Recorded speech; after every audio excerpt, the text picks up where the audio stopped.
রাধে রাধে, সবাই কেমন আছো? আশা করি সবাই খুব ভালো আছো। গোপুসোনার আশীর্বাদে আমরা অনেক ভালো আছি। আজকে হচ্ছে পুরীর ডে 1 সন্ধেবেলায়। আজকেই আমরা ট্রেনে করে কলকাতা থেকে পুরীতে জাস্ট এসছি। আর সন্ধেবেলায় আমরা এখন একটু পুরীর বিচ মার্কেটে ঘুরবো, তাই জন্য গপুকে একটু রেডি করে নিচ্ছি। সাজিয়ে গুছিয়ে বিচ মার্কেটে আমরা দেখতে যাব, কারণ আমরা সবাই জানি যে পুরীর বিচ মার্কেট কিন্তু বিখ্যাত। সেটা এখন আমরা দেখতে যাব, একটু শপিংও করব, সবার জন্য জিনিসপত্র কিনবো, গপুর জন্য কিনবো, তাই জন্যই যাব। তো গপুকে এখন সুন্দর করে সাজিয়ে নিচ্ছি। ও কিন্তু পুরীতে এসে গপু প্রত্যেক দিন কিন্তু নতুন ড্রেস পরেছে। আর এই ড্রেসগুলো আমি কোথা থেকে নিয়েছি সেগুলো আমি পরের ব্লগে সব জানিয়ে দেবো। অনেকেই আমাকে জিজ্ঞেস করেছিল সুতির ড্রেসের কথা, আমি পরের ব্লগে সব ডিটেলস দিয়ে দেবো। আর গপুকে এখন সুন্দর করে আমি সাজিয়ে নিচ্ছি। গপুকে অবশ্যই বলো কেমন লাগছে আমার ছোট্ট গপুকে। আজকে আমরা সবাই মিলে এখন রেডি হয়ে সুন্দর করে সেজে গুজে নিয়েছি সবাই। আর গপু লাস্ট রেডি হচ্ছে, ওকে সাজিয়ে নিয়ে এখন আমরা পুরীর বিচে যাব। আর সবার লাস্টে আমি সবাইকে সবসময় বলি, গায়ে কিন্তু যে কোনো বিগ্রহ ভগবানদের গায়ে আতর দেবে। আর এই ভার্মাটাও সবাই তো জানোই যে মায়াপুর থেকে আমি ভার্মা নিয়েছি, আর এই ভার্মার জন্য সবাই প্রচুর এসএমএস করেছিলে। আর এটাই কিন্তু মায়াপুর শ্রীকৃষ্ণকে এই আতরটা দেয়া হয়। তো আমরা অ্যাট লাস্ট চলে এসেছি পুরীর বিচ মার্কেটে। এসেই তো চোখ ধাঁধিয়ে গেছে, মানে কোনটা নেব আর কোনটা দেখব, মানে এরকম অবস্থা আমাদের সবার। মানে এত এত কড়ির জিনিস, বিশেষ করে কড়ি, শঙ্খ, এই জিনিসগুলো না খুব খুব চোখে লাগছে। আর সব তো নেওয়া সম্ভব নয়, কারণ কিছু কিছু জিনিস ঘরে আছে, যদিও পুরীতে ফার্স্ট টাইম আসলাম, দীঘা থেকে কেনা হয়েছিল অনেক কিছুই।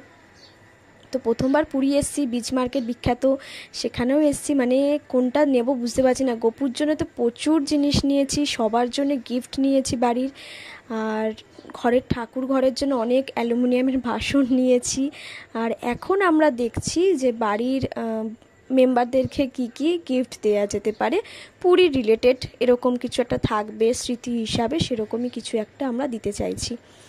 জামা কাপড় কিছু দেবো না, সেটা পরে দেখা যাবে যদি আবার কখনো আসি। কিন্তু পুরীর স্মৃতি, প্রথম এসছি তাই পুরীর স্মৃতিটা আগে সবাইকে দিই, নিজেরাও একটা রাখবো। তারপরে যদি আবার কোনো দিন জগন্নাথদেব কৃপা করে আসি, তাহলে তখন আবার জামা কাপড়, পুরীর বিখ্যাত চাদর, পুরীর গামছা নিয়েছি, যদিও পুরীর কুর্তিও নিয়েছি, চাদরটা নিইনি। তো এখন দেখছি যোগুদাদাদের, তো এগুলোর দাম 120, 200, ছোটোটার দাম বলছে 60 টাকা, 80 টাকা, নানান রকমের দাম বলছে। আর এই যে বিখ্যাত হচ্ছে কৃষ্ণ জগন্নাথ একসাথে, এটার দাম বলেছে 120 টাকা। আমি দরদাম করে 100 টাকার বেশি কমাতে পারিনি, কারণ এটা ট্যুরিস্ট স্পট, সবাই জানো, এর বেশি কমাচ্ছে না। আর আমার খুব পছন্দ আর খুব ইচ্ছে ছিল যে এই একটা বেশ কৃষ্ণ আর জগুদাদা একসাথে থাকবে, একটা নেব। সবাইকে দেখেছি নিয়েছে, আমিও অ্যাটলাস নিয়েছি। আর এখানে ছোটো ছোটো জগন্নাথ দেবদের দেখছি, বাট নিইনি, দেখছিলাম, দাম জিজ্ঞেস করছিলাম, মোটামুটি ঠিকঠাক দাম বলেছে। আর এখন চলে এসেছি পুরীর বিখ্যাত অ্যালুমিনিয়ামের যে বাটি বাসনগুলো হয় সেখানে। জানো তো তোমরা, পুরীর বিখ্যাত খোদাই করা পর্যন্ত থাকে, পুরী লেখা থাকে, আমার খুব ভাল লাগে। আমি সবই নিচ্ছি ঠাকুর ঘরের জন্য, ঠাকুরের জিনিসপত্র ইউজের জন্য সব কিনেছি এখান থেকে বাসন।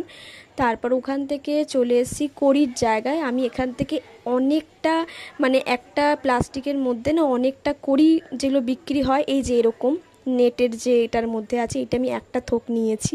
আমি জানি না আমি কি করব নিয়ে, বাট ভালো লেগেছে নিয়েছি। এখনও কোনো ইউজ করতে পারিনি, একটু সাজিয়ে রাখবো ঘরে। তো প্রচুর শপিং টপিং হয়ে গেছে।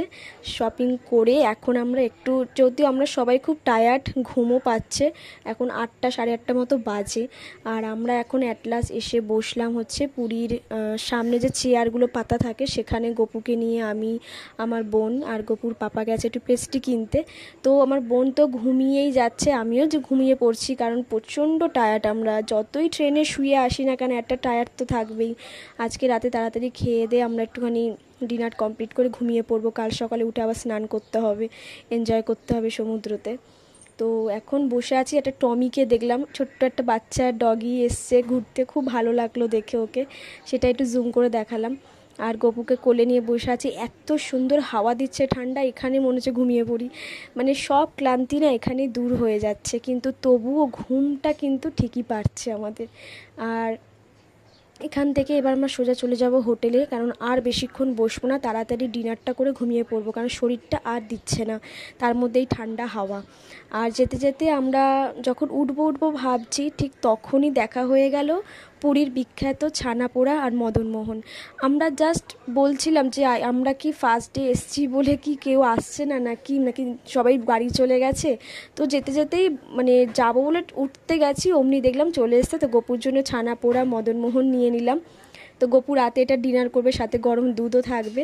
আর এখন আমরা চলে এসেছি হোটেলে, অনেকটাই রাত হয়ে গেছে, তাও কত লোকজন, মানে ট্যুরিস্ট স্পট অনেক রাত অবধি। এই রাতে দেখেছি গাড়ি চলাচল করে এই রাস্তায় 1-2 অবধি। আমি আর গপু একটু লোকজন দেখছি হোটেল থেকে। ডিনার এখন আমরা যাইনি, খেতে যাব, গপুকে ডিনার দিয়ে যাব। আর এখন দাঁড়িয়ে দাঁড়িয়ে একটু দেখছি। তো ছোট্ট করে একটা ব্লগ ছাড়লাম, তোমাদের কেমন লাগলো একটু বলো। সবাই ভালো থেকো, সুস্থ থেকো, রাধে রাধে, জয় জগন্নাথ। দেখা হচ্ছে পরের একটা ব্লগে। রাধে রাধে।